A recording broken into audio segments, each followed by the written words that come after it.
We love to complain about modern medicine. We complain about the wait times at the doctor's office. We complain about the price of prescriptions.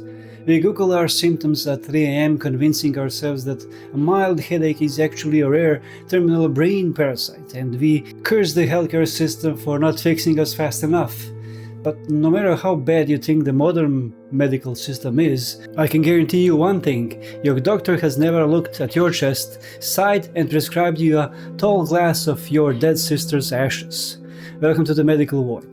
Today we're traveling to the United States, specifically the rural, freezing, deeply religious farming communities of New England in the 19th century. We are going to look at a period in history when terrifying diseases were wiping our entire families, and the local population decided that the most logical, scientifically sound response was to grab a shovel, dig up their dead relatives, cut out their hearts, burn them on a rock, and drink the ashes. This isn't a Stephen King novel. This isn't a Gothic fairy tale from the 15th century Transylvania. This happened in America right on the eve of the 20th century. In this video we are going to explore the New England vampire panic.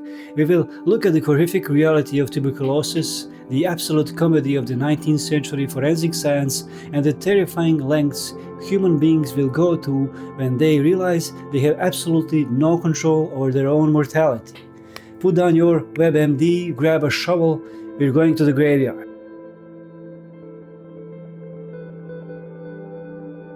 To understand why a group of God-fearing, rational American farmers suddenly turned into a cannibalistic necromancers, you have to understand the monster they were fighting.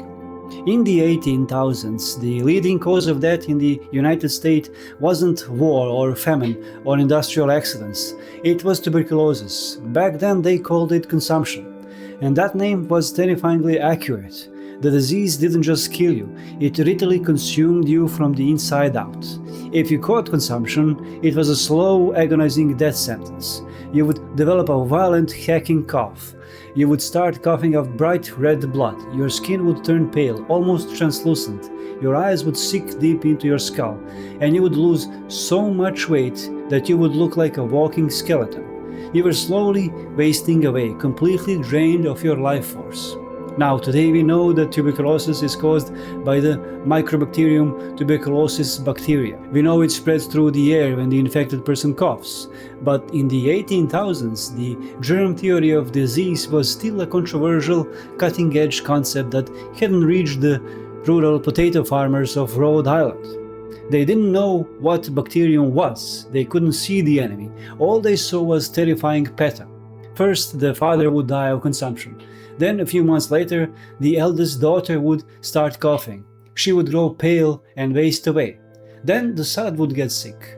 The disease moved through a household like a slow-moving curse, picking off family members one by one. Because they didn't understand that they were infecting each other by coughing in a small, poorly ventilated wooden cabins, they looked for a supernatural explanation. They looked at the pale, blood-coughing, wasting bodies of their loved ones and concluded that something was draining their life force. And who drains life force of the living? The dead.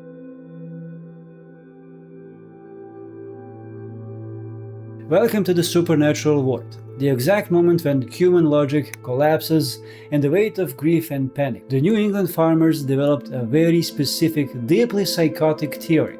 They believed that the first person in the family to die of consumption wasn't actually resting in peace. They believed that the deceased relative was a vampire. But this wasn't a sexy, aristocratic, cape-wearing Count Dracula type of vampire. This was a parasitic, invisible vampire. They believed that the corpse was sitting in its coffin, deep underground, and somehow psychically draining the life out of the surviving family members to sustain itself. Let's just trace the architecture of this logic. Your brother dies of a lung infection. A month later, you get a lung infection. Instead of thinking, perhaps I caught the illness from sharing a small room with a coughing man, you think, my dead brother is currently projecting a Bluetooth tether of dark magic from 6 feet under to suck the blood out of my chest. And the entire town nods in agreement. This wasn't a fringe cult. This wasn't a group of isolated lunatics living in a cave. This was the mainstream accepted medical intervention of the community. When a family was dying of consumption, the town elders, the local politicians, and sometimes even the local medical doctors would gather together and agree that it was time to perform an exhumation. They would march into the local cemetery, dig up the graves of recently deceased family members, and pry open the coffins. They were looking for the guilty corpse. They were looking for the vampire. But how do you prove a corpse is a vampire? You look for the signs of life. If you want to find a vampire, you have to know what you're looking for. The New England farmers were looking for specific clues: liquid blood in the heart, a bloated stomach, and the appearance that the hair and fingernails had continued to grow after death. If they found these signs, it was absolutely undeniable proof that the corpse was feasting on the living. There is only one problem with this forensic methodology. Every single one of those supernatural signs is just the standard biological process of human decomposition. When a human being dies, the body begins to break down. Bacteria in the gut starts producing massive amounts of gas, which causes the stomach and the organs to bloat. This bloating can force blood that has pooled in the lungs up through the mouth, making it look like the corpse has recently been drinking blood. Furthermore, as the skin dehydrates and shrinks, it pulls back from the cuticles and the hair follicles. The fingernails and hair aren't actually growing, the skin is just retreating, creating the optical illusion of growth. And the liquid blood in the heart, if a body is buried in a freezing, frozen ground of New England winter, the earth essentially acts as a giant refrigerator. The decomposition process is drastically slowed down, meaning blood can remain in liquid state for months. To a modern mortician, this is just a Tuesday. To a terrified 19th century farmer, this is Dracula. When the townspeople opened their coffin and saw a bloated corpse with blood on its lips, they didn't see biology, they saw guilt. Once the vampire was identified, the treatment was brutal. They would take a knife, cut open the chest of their dead mother, brother, or sister, and rip out the heart and the liver. They would build a fire on a nearby rock and burn the organs until they were reduced to fine gray ash. And then, in the ultimate act of desperate, grotesque medicine, they would scoop up these ashes, mix them in a glass of water, and force the sick, dying family member to drink it. They were literally feeding people the charred remains of their dead relatives to cure a bacterial lung infection.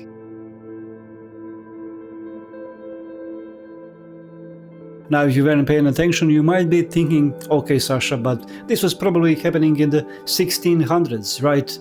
During the Salem witch trials. People were primitive back then.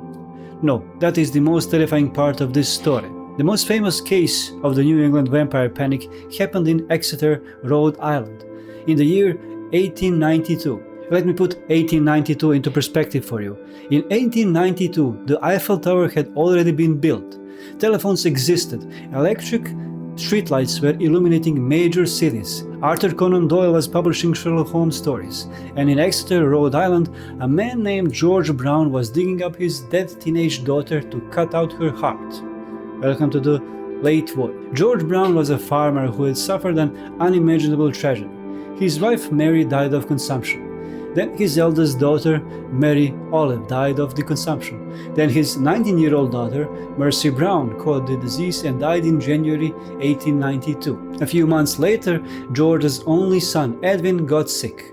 Edwin was a robust, healthy young man, but the consumption was destroying him. The townspeople of Exeter came to George Brown and told him the only way to save his son was to dig up his dead wife and daughters to find the vampire. George didn't actually believe in vampires.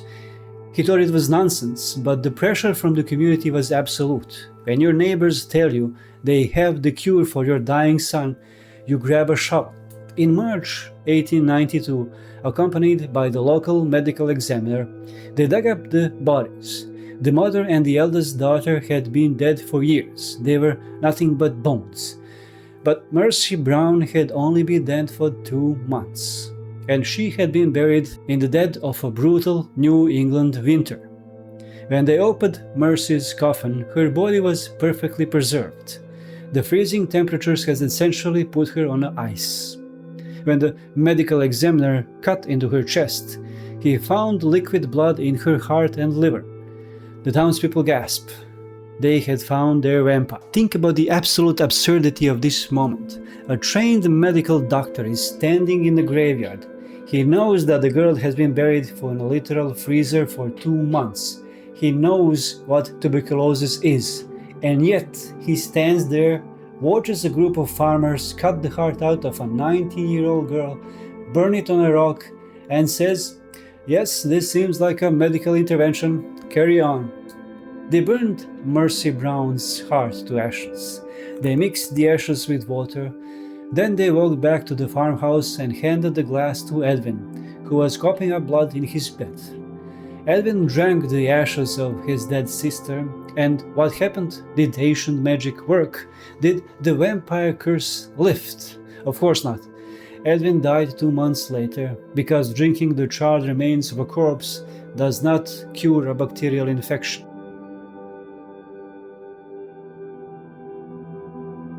Now, why does this story matter? Why do we look back at the New England vampire panic and shudder? It's easy to laugh at the farmers of Rhode Island. It's easy to look at them as primitive, superstitious peasants who didn't understand basic biology. But the truth is much darker and much more uncomfortable. The vampire panic wasn't born out of stupidity. It was born out of love, and it was fueled by absolute suffocating helplessness. Imagine watching your entire family slowly drown in their own blood, day after day, and the doctors tell you there is absolutely nothing you can do. The psychological void opens up. Human beings cannot tolerate powerlessness. We cannot accept that the universe is a chaotic, indifferent machine where bacteria can just randomly erase the people we love. We need a villain. We need a monster, because if there is a monster, we can fight it. If there is a vampire, we can dig it up and burn it. Drinking the ashes of a dead relative wasn't a medical cure. It was a psychological placebo. It was the physical manifestation of doing something when there is absolutely nothing left to do. It gave them the illusion of control. And if you think we have evolved past this, you are lying to yourself. Look at the modern world. Look at the internet. When a new disease appears, or when modern medicine fails to provide a quick fix, what do? We panic. We invent conspiracy theories. We buy unregulated detox teas. We ingest horse dewormers. We inject bleach, and we buy crystals to align our chakras. We don't dig up corpses anymore, mostly because of zoning laws, but the psychological mechanism is exactly the same. We are still terrified, fragile creatures, desperately looking for a magical ritual to save us from cold, indifferent reality of our own biology. Next time you get a cold, you start furiously Googling your symptoms, trying to find a magical herbal supplement to cure you instantly. Take a deep breath, drink something normal, ash-free water, and be grateful that your neighbors aren't currently walking toward your local cemetery with shovels. Stay strange, stay sharp, and whatever you do, leave the dead alone. See ya.